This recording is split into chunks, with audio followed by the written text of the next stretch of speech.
नमस्कार, जय हिंद दोस्तों। आप देख रहे हैं मास्टर वीडियो ऑफिशियल। आशा करते हैं आप सब अच्छे होंगे।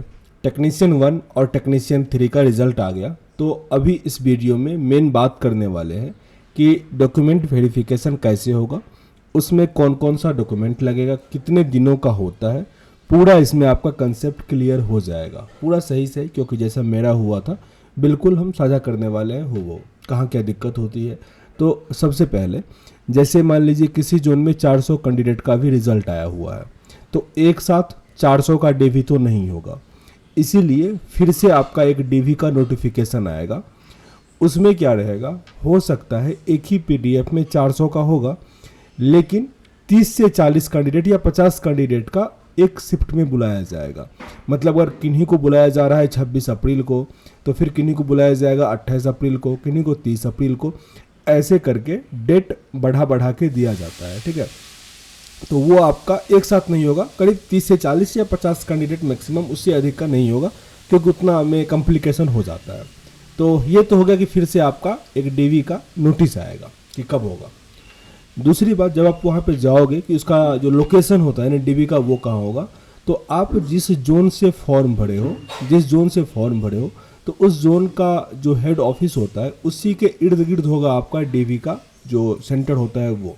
तो वो स्टेशन से 3 से 4 किलोमीटर के आसपास में ही रहेगा, तो आप आसानी से स्टेशन पे भी रूम ले सकते हो, क्योंकि जहाँ पे डीवी होगा उसके आसपास रूम नहीं मिलता है। तो स्टेशन पे आप आसानी से रूम ले सकते हो वहाँ से। जैसे हम लोगों का तो 10 रुपये किराया लेके जाते थे, कोई पैदल भी चला जाता था, तो ऐसा था। टाइम का जो ऑफिस का टाइम होता है 10 से लेके 6 बजे तक, उसी के आसपास आपको पहुँचना होगा। लिस्ट ऑफ डॉक्यूमेंट में क्या होगा कि जब आप यहाँ पे डीवी होगा आप लोगों का, तो उसके बाहर एक लिस्ट चिपका दिया जाता है कि आपको ऐसे करके अरेंज करना है। उसके हिसाब से अगर नहीं ले जाइएगा तो फिर से आपको पीछे भेज देगा कि जो आप फिर से लगा के लाओ, डांटेगा भी वो आपको। तो उसमें क्या सब होता है, क्या सब लेके जाना है, उसका हम बात करते हैं।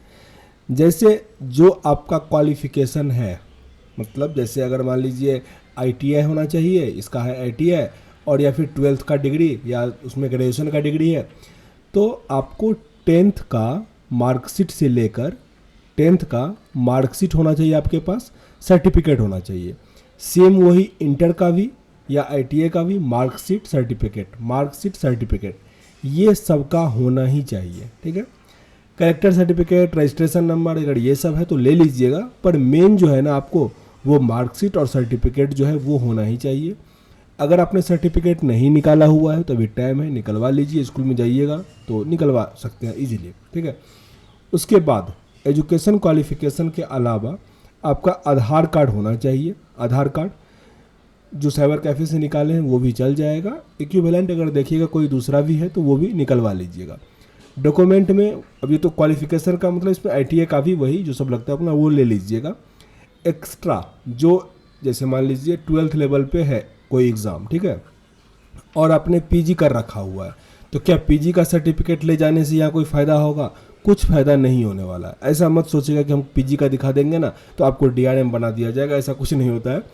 ये सब क्या होता है, जब आप यहाँ पे सर्टिफिकेट दिखा दोगे आपका ज्वाइनिंग हो जाएगा। जैसे अभी मैं ज्वाइनिंग कर लिया हूँ, ड्यूटी कर रहा हूँ, तो आपका जब HRMS ID बनेगा ना, वहाँ पे आप अपना जो भी डॉक्यूमेंट है ना वो बाद में अपलोड कर सकते हो। तो उस टाइम अगर करोगे ना तो क्या पता कुछ फालतू डॉक्यूमेंट दिखाओगे, उसमें कोई दिक्कत होगा तो नया इशू आ जाएगा। इसीलिए जितना मांगा जा रहा है, जितना रिक्वायरमेंट है उतना ही दीजिएगा। इस सारे डॉक्यूमेंट का 4 सेट जो है ना, 4 सेट फ़ोटोकॉपी करवा लीजिएगा, क्योंकि ये घर पे करवाइएगा तो सस्ता में हो जाएगा। यहाँ पे आने के बाद 4 रुपये एक पेज का लेगा तो थोड़ा महंगा पड़ जाता है और काफ़ी दूर चलना भी पड़ता है। एक पेन ले लीजिएगा, क्योंकि वहाँ फॉर्म भी भरना पड़ेगा। तो एक प्रोसेस समझाते हैं। लिस्ट ऑफ डॉक्यूमेंट जब उसको दिखाइएगा, जो वहाँ पे चेक कर रहा होता है, उसको दिखाने के बाद आपको उस रूम के अंदर जाने दिया जाएगा जहाँ पे डीवी चेक होगा। आपको एक सीट पे बैठा दिया जाएगा, फिर आपका जो रोल नंबर होता है सब कुछ उसके पास होता है। फिर बारी बारी से सारे कैंडिडेट को बुलाता है। वहाँ पे एक टेबल लगा रहेगा, एक कैंडिडेट यहाँ पे पुराना वो स्टाफ बैठा होता है, फिर आप वहाँ से बारी बारी चेयर लगा रहेगा, आप सारा डॉक्यूमेंट लेके जाओगे। वो आपसे बारी बारी से जो आपका फॉर्म भरने टाइम में जो एक एप्लीकेशन डाउनलोड किए होंगे उसमें जो सो आपने मेंशन किया हुआ है वो सारा आपसे पूछेगा कि जो 10वां का सर्टिफिकेट दिखाइए, वो सब दिखाइए। तो सारा आप सही तरीके से अरेंज करके ले जाना कि वो जब बोले आप सीधा उसको दिखाओगे। और फिर उसका फ़ोटो कॉपी वो एक फ़ाइल बना के रखेगा आपके नाम से, आपका पोस्ट, और आपका सारा डॉक्यूमेंट को वो फाइल बना के रखेगा।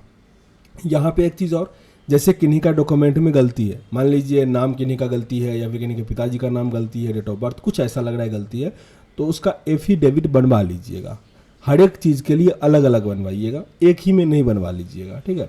क्योंकि क्या होता है, जैसे मान लीजिए आपसे 10th का ही सर्टिफिकेट मांगा गया है, ठीक है, 12th का वो मांग ही नहीं रहा है और आपने एक ही एफिडेविट बना लिया है जिसमें आपका 12th का भी है 10th का भी है, तो थोड़ा कॉम्प्लिकेशन है, इसीलिए अलग अलग बनाइएगा तो वो ज़्यादा सही होता है। अब बात करते हैं जो कास्ट सर्टिफिकेट या कुछ इस टाइप का होता है, तो वो उस पर मेंशन होगा कि सेंट्रल लेवल का और रेलवे के फॉर्मेट का भी होना चाहिए। तो आपका जो रेलवे का नोटिफिकेशन है उसमें वो फॉर्मेट रहता है, तो उसका वो प्रिंट करवा लीजिएगा, उसमें एक फ़ोटो रहता है और आपका सारा रहेगा। उसको बनवाने के लिए आपका जो ओरिजिनल जो आप स्टेट पे बनवाते हैं वो लेके जाइएगा, तो उस रैंक का जो अधिकारी होता है, जैसे आप एसडीएम से बनाएं या डीएम से बनाएं, तो वो उस पर वो देखने के बाद साइन कर देता है, ठीक है। तो वो करवा के वहाँ पहुँच जाइएगा। स्लोली सारा डीवी आपका करने में 1 दिन तो पूरा लग जाता है, 1 से 2 दिन आपका यहाँ पे पक्का लगेगा। तो अगर आप डीवी करवाने आए तो थोड़ा पैसा वैसा लेके आइए और मैंडेमे का पैसा करके आइए कि टाइम लगने वाला है। फिर जब आपका डीवी हो जाएगा, वहीं बगल में आपसे जो कट ऑफ मार्क है वो सारा देखेगा सब कुछ। फिर उसके बाद मेडिकल के लिए आपको भेज दिया जाएगा, वहीं पे एक स्लिप देगा। उसका मेरे टाइम में 24 रुपीज़ चार्ज था, आपसे चेंज 24 रुपीज़ मांगा जाएगा, वो देना है आपको। अब आपके एडमिट कार्ड पे लिखा रहेगा कि कितना रुपया आपको पे करना होगा, वो लेके जाइएगा, क्योंकि वहाँ चेंजेस का दिक्कत हो जाता है, इसलिए मैं जिक्र कर दिया। फिर वहाँ पे जब 24 रुपीज़ पे करेंगे, आपको एक स्लिप देगा जहाँ पे मेडिकल जहाँ पे होगा उसका एड्रेस दे दिया जाएगा और फिर आप मेडिकल करवाने चले जाओगे। हाइपोथेटिकली डीवी के डॉक्यूमेंट में कोई प्रॉब्लम होता है, हालांकि मेरे साथ ऐसा किसी में नहीं हुआ था, तो फिर आपको कुछ दिन का टाइम दे दिया जाता है, ठीक है। तो लेकिन टाइम लेने से कोई मतलब नहीं, आपका ज्वाइनिंग फिर डिले होगा और इससे आपका जो ड्यूटी पीरियड होता है, सीनियरिटी होता है, वो लॉस होता है। तो ऐसा कुछ नहीं कीजिएगा, सारा डॉक्यूमेंट जल्दबाजी में बना लीजिएगा। मेडिकल का हम नेक्स्ट वीडियो में बात करेंगे। डीवी के रिगार्डिंग और भी कोई इशू है कमेंट बॉक्स में लिखिएगा ताकि उसका सारा क्लियर हो सके। मिलते हैं नेक्स्ट वीडियो में, तब तक के लिए जय हिंद।